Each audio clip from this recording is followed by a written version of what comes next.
If you were to ask me which Brown child I think got the rawest deal as far as childhood goes, I think I would have to say Savanah.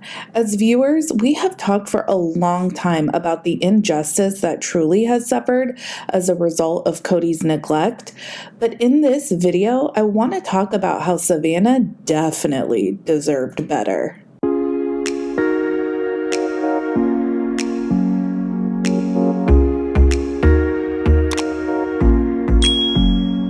Hey everyone, what's up? It's Sarah and welcome back to my channel. You guys, I am on vacation in Hawaii. Traveling is kind of been chaotic and this video is going to be voiceover commentary. I have been wanting to make this video for a while and honestly, I don't know why I haven't. I suppose there's just been other topics to cover when it comes to the Brown family, but today I want to talk about Savanah and how she has really gotten a raw deal growing up. Savanah has flown under the radar for years. From what we see on the show, it seems like she is pretty easygoing.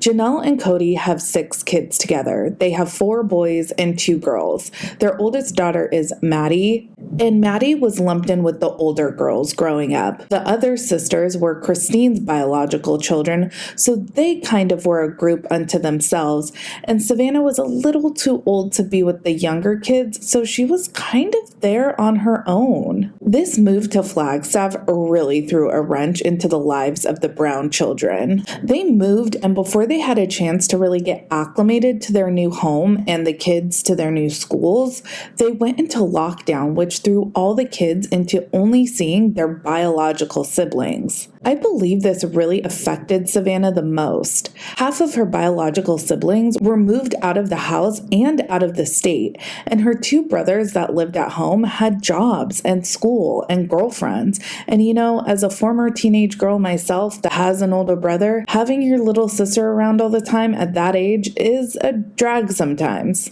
And on top of that, probably the most openly defiant kids of Kody's rules were Gabriel and Garrison. These were Savanah's brothers that were living at Janelle's, and I think Savanah often got lumped in with them when it seems like she was following the rules because, I mean, she didn't have a license or a job. She literally had no choice but to quarantine. A lot of times it was Janelle and Savanah by themselves. And we haven't really heard much about what quarantine was like for Savanah, the way we've seen glimpses of pretty much all the other kids, either via the show or their social media pages. We know Leo and Audrey are helping Mary with the B&B. Christine's kids were home with her, and then they would travel to go visit McKelty and Aspen. Robin's kids were prisoners, as Kody literally put it. So, I mean, I wouldn't exactly call that a healthy dynamic, but they did have 2 parents around all the time, but those parents were Robin and Kody, so I don't know. But with Janelle told Kody early on to stay away. And don't get me wrong, I like Janelle, but I've often been puzzled by some of her parenting moves. Gabe was moved to tears by the state of the family dynamic, making no headway with patching things up with Kody.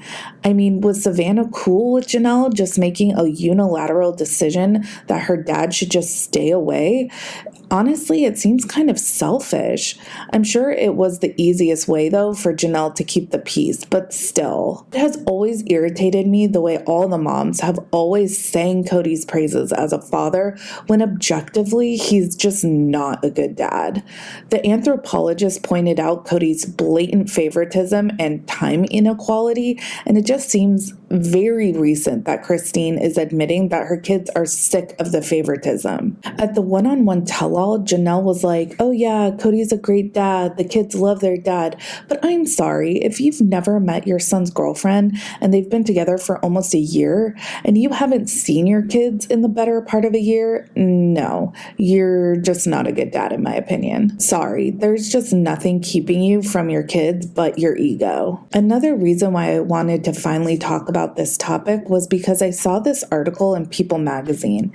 It talks about Janelle making the decision decision not to move back into her RV on Coyote Pass because Savanah really struggled the last year. Well, yeah, making the decision to live a homestead or nomadic lifestyle is not something to be done on a whim.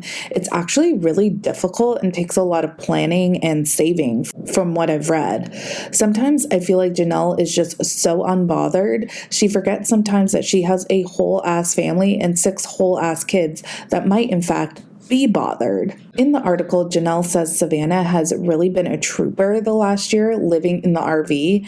And honestly, I think all the kids withstanding over a dozen moves in their lifetime and dealing with clear conditional love from their father, I think all of the kids have been troopers. But yes, certainly Savanah has indeed been a trooper. I feel like it's safe to say Janelle was doing the most that's ever going to be done on Coyote Pass. I'm glad she put Savanah first and is making her senior year of high school more comfortable for her. All these kids have been through so much and through so many moves. Stability and comfort should really matter most here. Anyways, you guys, I just wanted to get on here and talk about this finally since I saw that article in People magazine.